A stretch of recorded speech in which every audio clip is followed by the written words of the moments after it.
Buenos días, queridos hermanos y amigos. Nos encontramos en el Centro para la Excelencia Familiar, donde comunicamos el Evangelio con fidelidad a la palabra, con fidelidad a nuestro Padre Dios, el eterno Creador, soberano de todas las cosas, Creador del cielo y de la tierra, y que nos da la oportunidad a ustedes y a mí de poder continuar con vida para servirle, para glorificar su nombre y también para disfrutar de las cosas buenas que tiene la vida, como dice la palabra del Señor. Dios es maravilloso, Dios es bueno y grande es su misericordia para con todos y cada uno de nosotros. Hoy en el Centro para la Excelencia Familiar vamos a tocar 6 impedimentos para acercarnos a Dios. De hecho son muchos más, mis queridos hermanos, pero vamos a mirar 6 impedimentos para poder nosotros entonces acercarnos a Dios. ¿Qué nos impide acercarnos a Dios? ¿Habrá algo que nos pueda impedir acercarnos a Él? ¿Habrá algo que nos robe la paz y la comunión con Él? Bueno, la realidad es lo que vamos a tratar en el día de hoy. 6 impedimentos que nos impiden acercarnos a Dios. La palabra de Dios nos dice lo siguiente. Y vamos a mirar en la palabra del Señor, segunda de Crónicas, capítulo 7, versículo 14. Si se humillare mi pueblo, sobre el cual mi nombre es invocado, y oraren y buscaren mi rostro, y se convirtieren de sus malos caminos, entonces yo oiré, dice la palabra del Señor, perdonaré sus pecados y sanaré su tierra. Si se arrepintieren de sus malos caminos, si me buscaren, yo oiré, dice el Señor, Él escuchará nuestro ruego y dice, y sanaré su tierra. Eso es lo que nos plantea la palabra del Señor para ustedes y para mí. Oremos al Señor, nuestro buen Dios y Padre Celestial. Permite, eterno Padre, que tu palabra llegue a nuestras vidas en el día de hoy y podamos ser edificados con ella. Que podamos encontrar en tu palabra, Señor, las recomendaciones que nos das para vivir una vida que te agrade, una vida que glorifique tu nombre. Gracias te damos, eterno Padre, por permitirnos dirigirnos a ti a través de la oración y a través de tu palabra ser edificados con ella, con el propósito de poder vivir para ti. Gracias, eterno Dios, por cada uno de los consejos que hay en tu palabra que nos indican el camino correcto, la manera apropiada para vivir de tal forma que podamos agradarte en todo. Amado Señor, gracias por la vida de mis hermanos y te pedimos en el nombre de Jesús que guíes sus pasos y les ayudes a caminar en ti. En Cristo nuestro Señor, muchas gracias. Amén y amén. 6 impedimentos para acercarnos a Dios. Y como ustedes pueden ver, es la apatía, el orgullo, la independencia, la amargura, la religiosidad y la incredulidad. Entre tantas cosas que nos impiden acercarnos a Dios, hemos tomado estas como parte básica de las cosas que nos impiden tener una buena comunión con Dios, una buena relación con Él como nuestro Creador, como nuestro Señor, como el Hacedor de todas las cosas. Entonces, mis queridos hermanos, vamos a la palabra del Señor, a lo que nos plantea. Y una de las cosas que nos impide acercarnos a Dios es la apatía. En la apatía, ¿qué decimos? No quiero nada de Dios, no me hace falta. ¿Por qué debo cambiar? Esa es la actitud de no me importa para nada, no me importa nada. Así que en esa apatía a la persona no le importa absolutamente nada, y menos Dios. La apatía es el estado de ánimo de quien se muestra indiferente ante cualquier estímulo o situación. Eso es entonces lo que nos lleva a la apatía. La apatía nos impide entonces acercarnos a Dios. La apatía en la Biblia, mi querido hermano, es sinónimo de muerte. La palabra del Señor nos dice en Apocalipsis, en el capítulo 1, versículo 3, en el mensaje a las iglesias de Sardis, escribe también al ángel de la iglesia de Sardis. Esto dice el que tiene los 7 espíritus de Dios y las 7 estrellas. Yo sé todo lo que haces, y sé que estás muerto, aunque tienes fama de estar vivo. ¿Qué es lo que el Señor le está diciendo a esta iglesia? El Señor Jesús le da un mensaje al apóstol Juan allí en la isla de Patmos, y Juan en la isla de Patmos tiene esa visión de revelación que Dios le da, conocida como el Apocalipsis. Y allí hay el mensaje a 7 iglesias del Asia Menor. Y un mensaje a una de esas iglesias, a la iglesia de Sardis, es que Dios le dice, el Señor le dice, yo sé todo lo que tú haces y sé que estás muerto, aunque tienes fama de estar vivo. O sea, es una iglesia apática. Es una gente que vive en una apatía espiritual. Y recuerde que la apatía es, no, Dios no me hace falta, ¿por qué debo cambiar? No me importa nada. O sea, ese tipo de actitud no nos permite acercarnos a Dios. No nos roba la comunión con Dios. Pero en segundo lugar, me impide acercarme a Dios el orgullo. ¿Y qué es lo que dice el orgulloso? El orgulloso dice, yo no necesito el avivamiento, lo necesitan otros. Yo no necesito del Señor, lo necesita mi hermano. Él es el que necesita un avivamiento.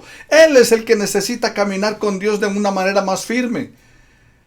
Yo como estoy bien. El orgulloso piensa que en la manera en que está actuando, que está viviendo, incluso, recuerdan los fariseos, ellos creían en su orgullo religioso que Dios tenía que bendecirlos a ellos. ¿Por qué? Ellos eran demasiado buenos. Entonces el orgulloso cree que no necesita de las cosas de Dios. ¿No le ha pasado a usted de pronto que alguien le diga, a mí me han dicho algunas señoras, hable con mi esposo que él lo necesita? Pero no dice, hábleme a mí que yo lo necesito. Sino, háblele a mi esposo o háblele a mis hijos, ellos necesitan. Y resulta que la palabra del Señor está diciendo que todos somos pecadores. Y si somos pecadores, estamos separados de Dios, destituidos de la gloria del Señor. Así que el orgulloso no ve su necesidad espiritual. En Lucas capítulo 18, de los versículos 9 y siguientes de la palabra del Señor, nos relata la historia bíblica, Jesús hablando acerca de 2 hombres que llegaron al templo a orar. Uno era fariseo y el otro era publicano. Recuerden que el fariseo era el encargado de interpretar la ley, de guardar las normas de la ley, de mantener las cosas del templo, de la sinagoga de manera activa. Eran, en otras palabras, la crema innata de la religión de su momento. Y el publicano era una persona considerada pecador, traidor, era cobrador de impuestos, era despreciado por la gente. En otras palabras, el publicano era de lo peor conocido en el momento. Así lo endilgaban. Y los 2 hombres fueron al templo a orar. Y dice el Señor Jesús que el fariseo, puesto en pie, oraba consigo mismo. Y a mí me llama poderosamente la atención la palabra del Señor cuando el Señor Jesús dice que este fariseo estaba orando consigo mismo. Eso quiere decir, mi querido hermano, que hay un peligro en el orgullo espiritual, hay un peligro en el orgullo religioso, hay un peligro en la manera en que estamos viviendo la vida cristiana. ¿Por qué razón? Porque podemos creer que estamos hablando con Dios, que estamos orando a Él, y resulta que estamos hablando con nosotros mismos. Y es muy claro cuando Jesús dice, el fariseo puesto en pie, hablaba consigo mismo.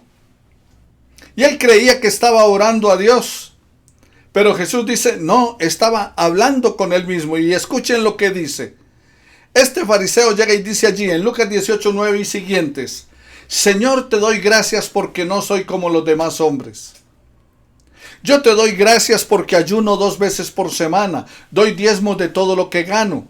O sea, en otras palabras, este era un buen hombre en cuanto a la vida religiosa. ¿Pero qué estaba diciendo el Señor Jesús? Que él no estaba viendo su necesidad espiritual. Te doy gracias porque no soy como los demás hombres. Y señala al publicano y dice, ni siquiera como este publicano. En el texto que comenzamos a leer de 2 de Crónicas 7:14 dice la palabra del Señor, si se humillare mi pueblo. Entonces, mi querido hermano, una de las barreras que debemos romper para podernos acercar plenamente a nuestro Dios es romper la barrera del orgullo. Si se humillare mi pueblo, no somos nada delante de Dios. No hay nada que podamos hacer para engrandecer a Dios. No hay nada que podamos aportarle a la gloria de Dios. El orgullo, mis hermanos, es algo que Dios detesta. Entre las 6 cosas que aborrece Jehová, y aún 7 abomina mi alma, dice el Señor, los ojos altivos. Y el de ojos altivos, lo que está diciendo allí la palabra del Señor, la palabra hebrea es el orgulloso.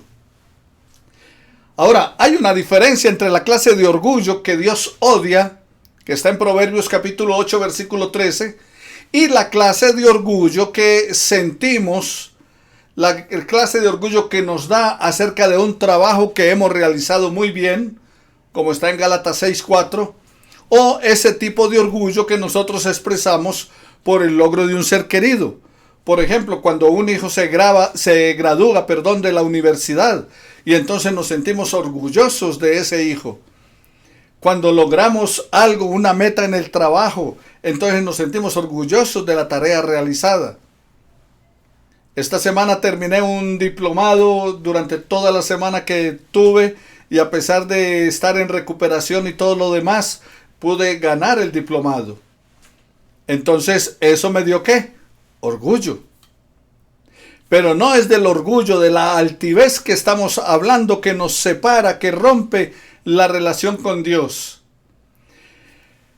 En 2 de Corintios 7:14 encuentra usted también acerca de ese tipo de orgullo, o sea, la clase de orgullo por lo cual debemos sentirnos bien. Proverbios 8:13, Gálatas 6:4 y 2 de Corintios 7:4. La clase de orgullo que procede de la autojustificación o de la vanidad, eso es pecado. Y Dios lo aborrece. ¿Por qué razón? Porque es un obstáculo para acercarnos a Él. Eso entonces, mis queridos hermanos, ese orgullo, esa altivez, esa autojustificación, esa vanidad es pecado y Dios lo aborrece. Nos impide acercarnos a Dios. El Salmo 10, versículo 4 explica que los orgullosos están llenos de sí mismos, que sus pensamientos están lejos de Dios. El malo por la altivez de su rostro no busca a Dios. No hay Dios en ninguno de sus pensamientos, dice el salmista. Y a través de toda la escritura se nos habla acerca de las consecuencias del orgullo. Proverbios capítulo 16, versículos 18 y 19 nos dice que antes del quebrantamiento es la soberbia y antes de la caída la altivez de espíritu. Por lo tanto, mejor es humillar el espíritu con los humildes que repartir despojo con los soberbios. Y claramente en la Biblia nos presenta que Satanás fue echado del cielo por su orgullo. Isaías capítulo 14, versículos 12 al 15. Él tuvo, Satanás, la egoísta audacia de intentar reemplazar a Dios, de tomarse el lugar de Dios como legítimo gobernante del universo. O sea que su altivez, su orgullo le llevó a ¿qué? A rebelarse contra Dios, por lo tanto a pecar contra Dios, y por esa razón fue lanzado del cielo y su fin será el lago que arde con fuego y azufre. Pero en tercer lugar, me impide acercarme a Dios la independencia. La actitud de independencia, aquella que yo no necesito a Dios para mejorar mi vida. yo puedo solo, yo soy capaz solo. Este tipo de persona, mi querido hermano, no se deja guiar por el Señor. La palabra de Dios la tiene a un lado. Él trata de gobernar su propia vida.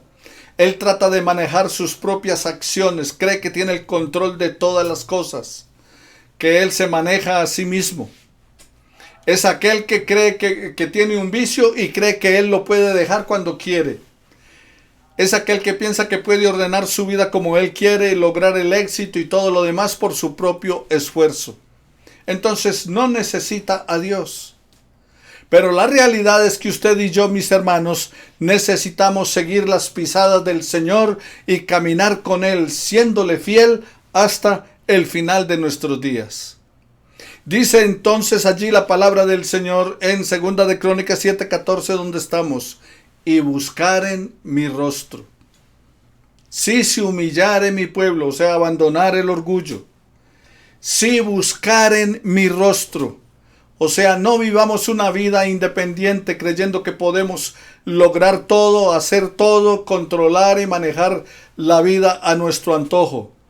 No, busquemos el rostro del Señor, mi querido hermano. Necesitamos a Dios. Lo necesitamos a Él para que pueda sostener y sustentar nuestra vida, para que nos pueda guiar por caminos de verdad y de justicia. Cuando Dios deja de ser un recurso para administrar nuestra vida y suplir nuestras necesidades, es totalmente evidente que nos hemos alejado de Él. Por eso esa actitud de independencia es peligrosa.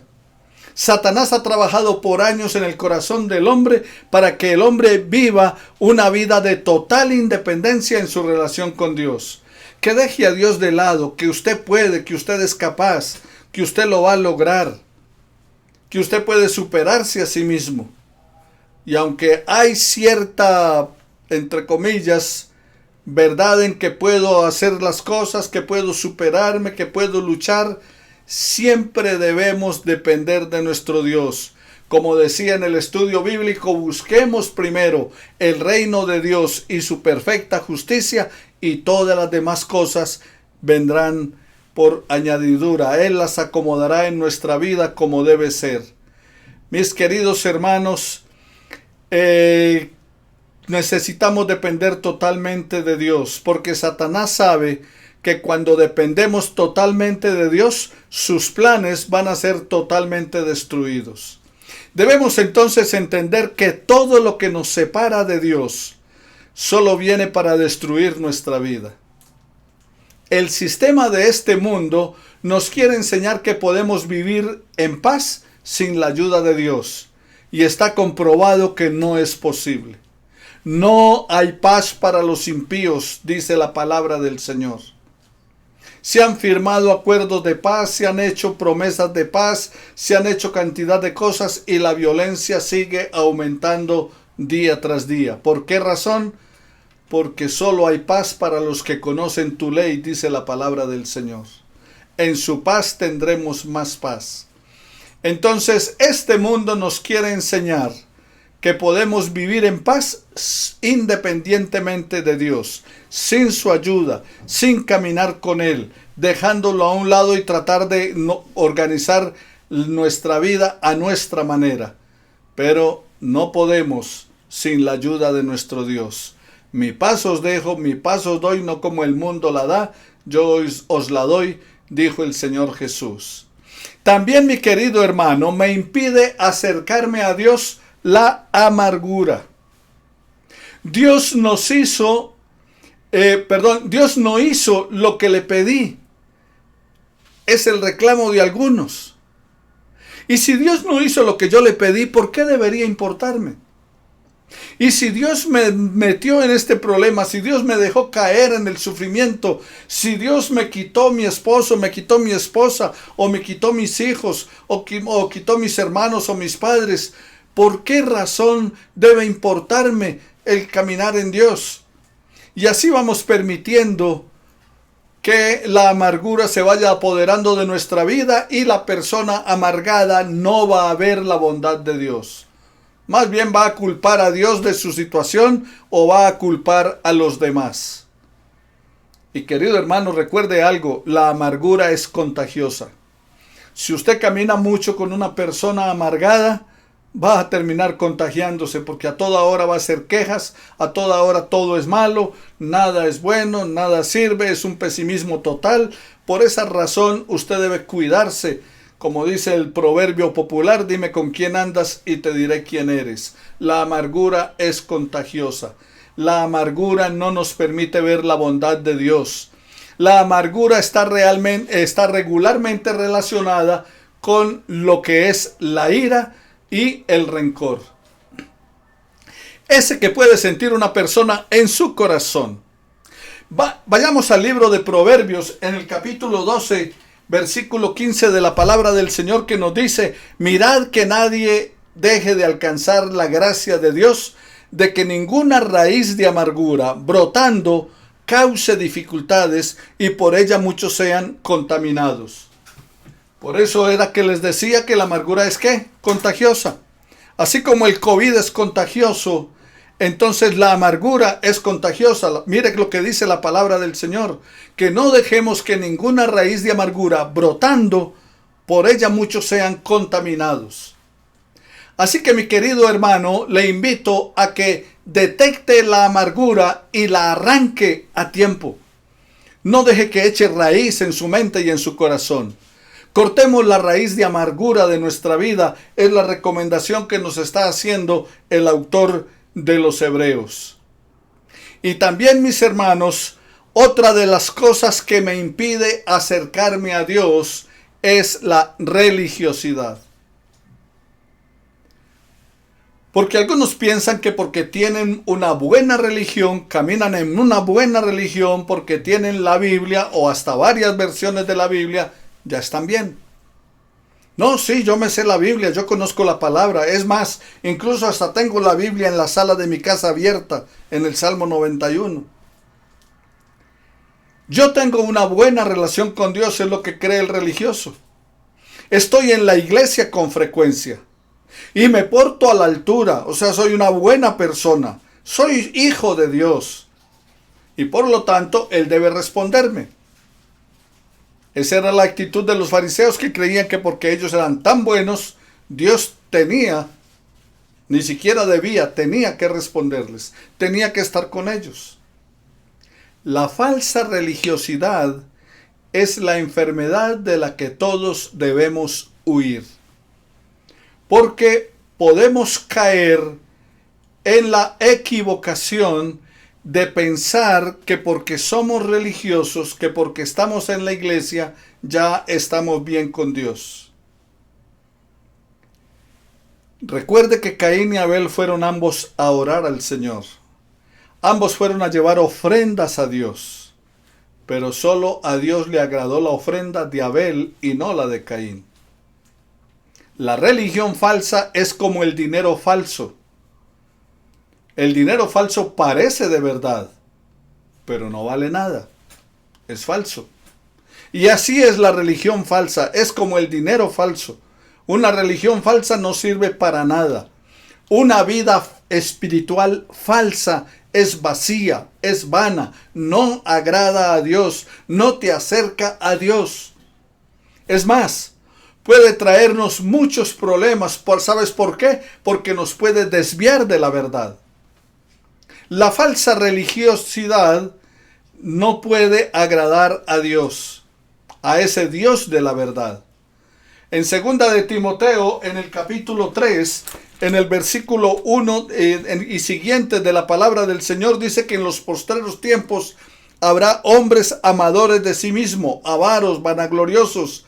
Pero me llama la atención cuando dice, y tendrán apariencia de piedad, pero negarán la eficacia de ella. Tendrán apariencia de piedad. O sea, tendrán una religión falsa, vacía. Una religión que no glorifica a Dios. Simplemente mera religiosidad. Tendrán apariencia de piedad. Y también la palabra del Señor, el apóstol Pablo dice que aparentan ser judíos y no lo son. O sea, una vida cristiana de apariencia.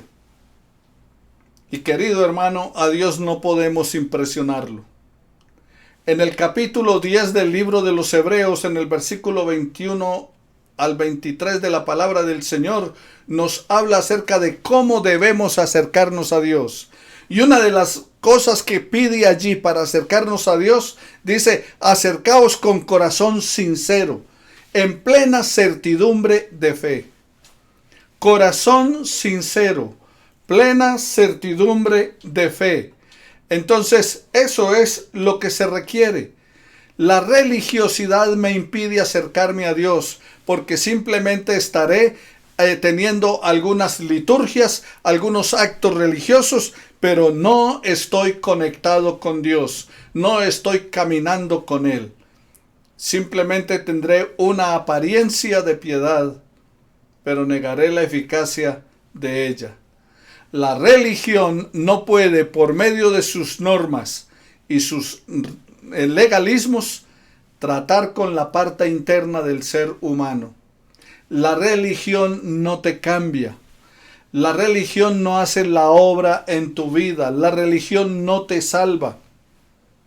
La obra en el ser del hombre, en la parte interna de tu vida y de mi vida, solamente se logra a través de Jesucristo nuestro Señor y Salvador, y la obra del Espíritu Santo regenerando nuestra vida y guiándonos hacia toda verdad.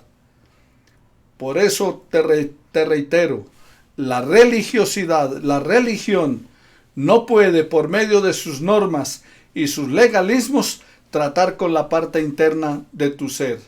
Eso solo es tarea y obra del Espíritu Santo en tu vida. ¿Qué me impide acercarme a Dios? La incredulidad. Hebreos 11:6 dice, sin fe es imposible agradar a Dios.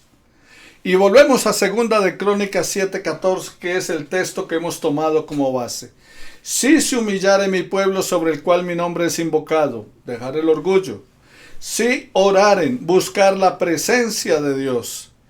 Si se arrepintieren de sus malos caminos. La incredulidad te separa de Dios, porque te roba la fe. Y dice allí el autor de 2 de Crónicas, y oraren y buscaren mi rostro.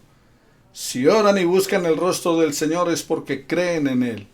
La incredulidad es un factor determinante para entrar en el camino a Cristo Jesús nuestro Señor.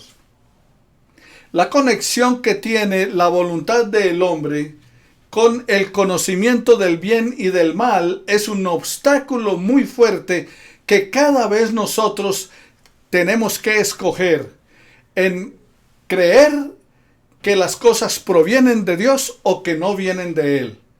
Y nuestra voluntad se tuerce una vez que nos conectamos con el árbol del bien y del mal, produciendo incredulidad en nosotros, que fue lo que sucedió con Eva. ¿Por qué nos ocurre esto? Bueno, desde que vino la caída en el huerto del Edén, con Adán y Eva, ese portal de la incredulidad se abrió. Ellos decidieron creer en que la culebra, la serpiente usada por Satanás, lo que le dijo en ese momento era más valedero que lo que le dijo Dios.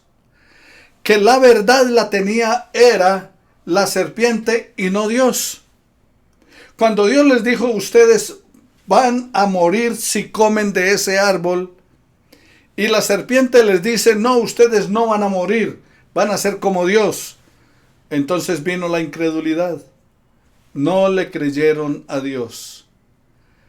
Entonces, mis queridos hermanos, a partir de allí vino una ligadura entre el ser humano y Dios. Una ligadura entre el ser humano y el pecado. Porque conoció el hombre, experimentó el mal y rompió la relación con Dios por causa de la incredulidad. La incredulidad es el ateísmo. La incredulidad es, el ateísmo es la no existencia de Dios. No creo en Dios, Dios no existe. La apostasía, también producto de la incredulidad. Estoy caminando en Dios, siguiendo al Señor, estoy en la fe verdadera y me aparto del camino. Pero también el escepticismo. ¿Y qué es el escepticismo? La duda. ¿Sí será? ¿No será? ¿Dios sí lo hará? ¿No lo hará? Eso es producto de la incredulidad. Hebreos capítulo 3 versículo 12 dice: mirad, hermanos, que no haya en ninguno de vosotros corazón malo de incredulidad para apartarse del Dios vivo. Por eso hablamos de la apostasía, apartarse del Dios vivo. Ya conoce, ya sabe de Dios, pero se aparta de Él. Entonces, mis queridos hermanos, la advertencia es que no haya en ninguno de ustedes corazón malo de incredulidad para apartarse del Dios vivo. ¿Qué tipo de incrédulos entonces encontramos? Bueno, encontramos al ateo que no cree en la existencia de Dios. Es aquel necio que dice que no hay Dios, Salmo 14:1. Pero también está el pagano que niega que haya revelaciones directas de Dios, que no cree que la palabra de Dios, la Biblia, tenga la verdad divina para guiar nuestra vida. Se opone al cristianismo verdadero. Pero también está el agnóstico, aquel que ni afirma ni niega la existencia de Dios, pero profesa una actitud neutral en cuanto a la fe cristiana y limita sus creencias a 3 palabras: yo no sé. En realidad, este es un pagano.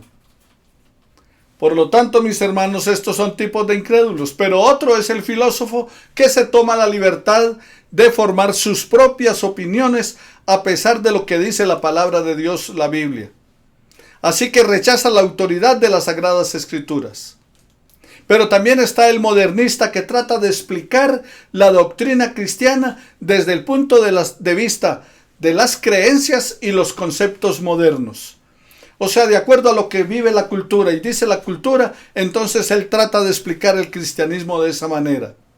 Y está el evolucionista que trata de sustituir el relato de la creación, según nos lo plantea la palabra de Dios en Génesis, por la teoría de un desarrollo lento, de una explosión que piensa que el mundo se formó a través de millones de años y que los seres vivos van transformándose poco a poco, paso a paso, a través de una evolución.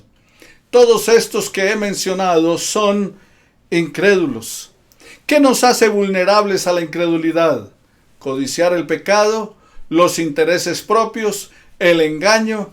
Y a medida que se van estimando más las cosas temporales y las carnales, se estiman menos las cosas eternas, se estiman menos las cosas espirituales.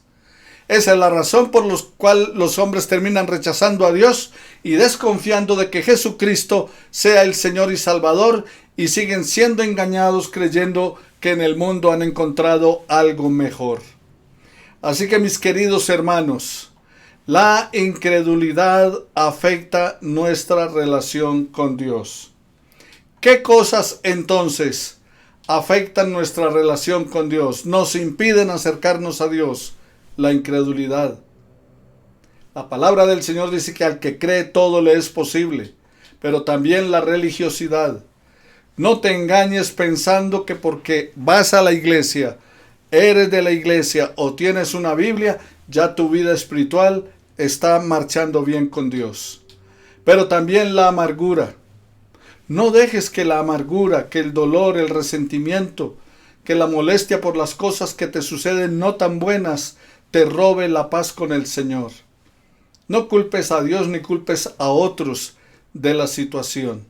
No permitas, quita, arranca cualquier raíz de amargura de tu vida. Igualmente te impide acercarte a Dios la independencia. No podemos vivir independientes de Dios, fuera de su órbita, de su amor. Necesitamos a Dios para que nuestra vida cada día sea mejor. Y no permitas que el orgullo te robe la comunión con Dios, porque Dios aborrece los ojos altivos, porque el orgullo no permite reconocer que somos pecadores y necesitamos el Salvador. Y no dejes que la apatía te robe la comunión con Dios. que ese no querer hacer las cosas, que eso de que todo está igual, el ánimo está por el piso, cuando no quieras orar, ora. Cuando no quieras leer la Biblia, léela. Cuando no quieras congregarte, congrégate. No dejes que la apatía gane terreno en tu corazón. Estas cosas, mis queridos hermanos, que he mencionado, son cosas que nos impiden acercarnos a Dios. Pero siempre recuerda, Jesús está con los brazos abiertos diciendo, venid a mí. Todos los que estéis trabajados y cargados, venid a mí, que yo os haré descansar. El Señor está diciendo que está con los brazos abiertos esperándote a ti y a mí. A todos los sedientos vengan a las aguas. Volveos a mí, nos invita el Señor, dice, volveos a mí que yo me volveré a vosotros. Caminemos entonces en el plan y el propósito de Dios. Rompamos todas aquellas cosas que nos impiden acercarnos a Dios. Cortemos con el pecado, y la manera de cortar con el pecado es confesándolo y arrepintiéndote. Oremos al Señor. Buen Dios y Padre Celestial, te pedimos en esta hora que tomes nuestra vida en tus manos, que nos guíes de acuerdo a tu propósito, te glorifiques en todos y cada uno de nosotros. Padre Celestial, te confieso, oh Dios, que he pecado contra ti, que no he hecho lo bueno delante de tus ojos, que aún la vida espiritual, la vida religiosa, no la he vivido como debería. Pero te pido perdón, Señor, y te pido que aumentes mi fe y me ayudes a caminar en ti día tras día. Que rechace, eterno Padre, cualquier brote de incredulidad en mi vida, de duda. Que siempre pida con fe, no dudando nada. Creo plenamente en ti, creo en tu misericordia, en tu amor. Creo que enviaste a tu Hijo Jesucristo a morir en la cruz en mi favor y en el favor de todos mis hermanos de la Iglesia del Centro para la Excelencia Familiar. Amado Señor, ayúdanos. Danos, Padre Celestial, la capacidad de vivir de acuerdo a tu palabra. Para ello, Señor, que tu Espíritu Santo nos guíe, porque allí en Él está la fortaleza de los siglos. Sigue bendiciendo a mis hermanos, sigue bendiciendo sus vidas, sigue sanando sus cuerpos. Gracias por estar, Señor, restaurando nuestros cuerpos después del COVID. Y Padre Celestial, queremos glorificar tu nombre ahora y siempre. Gracias por la nueva oportunidad de vida que nos das para seguirte sirviendo. Todo esto porque Jesús fue quien lo hizo posible. En Él te oro con acción de gracias. Amén y amén. Ponga la mano sobre la persona que está a su lado y dígale, el Señor te bendiga y te guarde, el Señor haga resplandecer su rostro sobre ti, el Señor alce sobre ti sus ojos, el Señor tenga de ti misericordia y ponga mucha paz en tu corazón. Bendiciones para todos ustedes, que tengan una semana preciosa y continuaremos el próximo domingo. Ahora que ya viene la más fortaleza física en mi cuerpo, entonces retomaremos de nuevo los mensajes semanales para que podamos seguir glorificando el nombre de nuestro Dios y edificando nuestras vidas. Bendiciones para todos, que el Señor les continúe bendiciendo.